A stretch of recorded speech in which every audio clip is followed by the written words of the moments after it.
चाहता हूं, जाने माने समाजवादी चिंतक और लेखक हैं, समाजवादी विचार के बीच ये पुष्पित पल्लवित हुए हैं। बहुत शुक्रिया आपका दीपक जी हमारे साथ जुड़ने के लिए।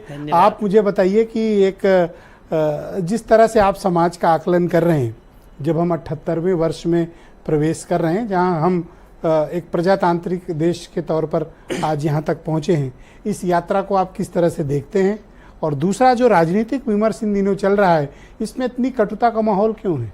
देखिए अरण्य ब्रिजेश जी, पूरी आज़ादी की लड़ाई के दौरान आप देखिए, पैरों में जंजीरें थीं, हाथों में हथकड़ियाँ थीं, लेकिन हमारा भारतीय जनमानस, जिसके प्रतिनिधित्व यहाँ तिलक जी कर रहे हैं, चंद्रशेखर आजाद कर रहे हैं, लोहिया जयप्रकाश की तस्वीर नहीं है, नेहरू गांधी जी कर रहे हैं, सब लोग हैं, सब एक दूसरे में समाहित हैं, सबका तो जी। लेकिन भारतीय आत्मा कहीं से लांछित नहीं थी। भारत ने अपनी आत्मा को कहीं से दबने नहीं दिया। आजादी के बाद हमको लगता है सोशली डिवाइडेड नहीं थे ना। चंद्रशेखर आजाद थे तो उनके साथ भगत सिंह थे, डॉक्टर लोहिया थे तो उनके साथ शमसी मीनाई थे, अशफाक उल्लाह खान और रामप्रसाद बिस्मिल की दोस्ती का गवाह तो लखनऊ का जर्रा जर्रा है। जब तिलक आए थे तो एक कंधे पे अशफाक उल्लाह खान उनकी सवारी ढो रहे थे और उनके साथ पंडित रामप्रसाद बिस्मिल थे। और मजे की बात बताऊं, पंडित रामप्रसाद बिस्मिल ठाकुर थे। तो ये अब सब एक थे। लेकिन आज क्या स्थिति है? पर तब भी तो हम एज ए सोसाइटी डिवाइडेड थे ना। हम तभी तो पाकिस्तान बना। फिर भी मैं कह रहा हूं, देखिए पाकिस्तान एक त्रासदी है, लेकिन सबसे ज्यादा जिनके भजन सुने गए इस देश में साहिल लुधियानवी, उन्होंने लिखा है वो लोग गए इस दुनिया से जिनका मकसद बंटवारा था। और भगत सिंह ने जब हिंदुस्तान सोशलिस्ट रिपब्लिकन आर्मी की स्थापना की थी चंद्रशेखर आजाद की अगुवाई में, तो उन्होंने ब्रिटानिया हुकूमत से बड़ा खतरा दो चीजों को बताया था। एक, नौकरशाही भ्रष्टाचार, इस पर आज टिप्पणी का कोई अर्थ नहीं है। और दूसरा, सांप्रदायिकता। लेख है उनका, सांप्रदायिकता तेरा नाश हो।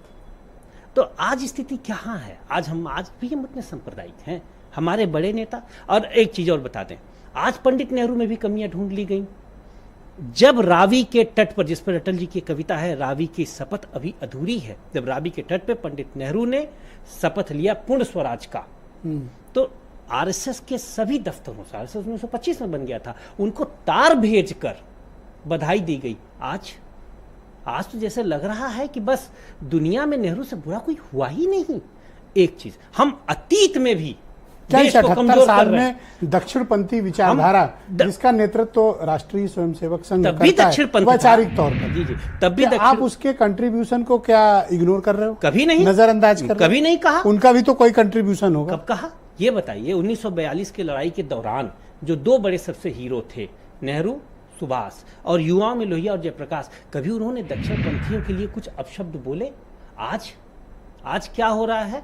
आज राजनीति जाति के खेमों में इतना बढ़ चुकी है, ये 4 खेमे 64 फुटों में इतना बढ़ चुकी है, एक शेर है मान्यवर, कि इतने हिस्सों में बढ़ चुके हैं हम, हमारे हिस्से में कुछ बचा ही नहीं। आज तो मैं एक खबर भी देख रहा था कि यादव और मुसलमान को क्या फील्ड पोस्टिंग नहीं, अब आप देखिए, नहीं देंगे। देखिए हमारे, हालांकि सरकार ने अभी तक उसका कोई खंडन नहीं किया है। मैं कह रहा हूं, हमारे मुख्यमंत्री हैं, हमारे सूबे के वो सूबेदार हैं, और मजे की बात है कि वो योगी के भेष में भी हैं, तो उनके मुंह से तो जाति बिल्कुल नहीं निकलना चाहिए। योगत्व का पहला सूत्र ही है कि आप जात से परे होंगे। उन्होंने सदन में क्या बोला? 17-18 थे और उसमें से सिर्फ एक यादव, एक मुसलमान।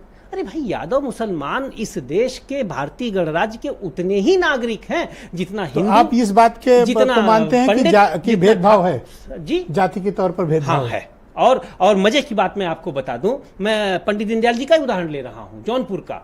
पंडित दीनदयाल जी उपचुनाव लड़ रहे थे, लोगों ने कहा कि अब जरा पंडितपुरवा में चले जाइए, जौनपुर में। तो उन्होंने कहा पंडितपुरवा में क्यों जाऊं? कह रहे आपकी जात के लोग हैं। कहे कि दीनदयाल चुनाव हारना पसंद करेगा, लेकिन उस सिद्धांतों को नहीं हारने देगा जिसके नाते वह राजनीति में। और आज क्या है? आज भाजपा नाम है भारतीय जनता पार्टी, लेकिन ये कोई अभी नहीं बना है। राकेश जी एक बार मुझे 1-8 साल पहले एक बात चर्चा कर रहे थे, वो बता रहे थे कि गांव में आज भी जो है वो पहले से, मतलब आजादी के समय से अलग अलग टोले बने हुए हैं कि ये इस कम्युनिटी का टोला है, ये इस कम्युनिटी का टोला है। देखिए अभी वही है, ये ठाकुरों का टोला है, ये ब्राह्मण टोलिया है, कुछ बता रहे थे एक बार। नहीं, ये है मियन टोला है, ये है। लेकिन उनमें तो जातियों में तो बटे थे हम पहले से। उनमें एका के भी तो सूत्र तलाशे जाते थे। आजादी के बाद हमें अपनी भूखमरी से लड़ना था। आज क्या स्थिति क्या है? अभी मैं देख रहा था, एक आंकड़ा है, आज राशन मिल रहा है 85 करोड़ लोगों को। 182वें स्थान पर हम हैं 180 देशों के बाद। हम अच्छा, भूखमरी दूसरे के चरण में कगार आपके पर हैं। बाकी विचारों को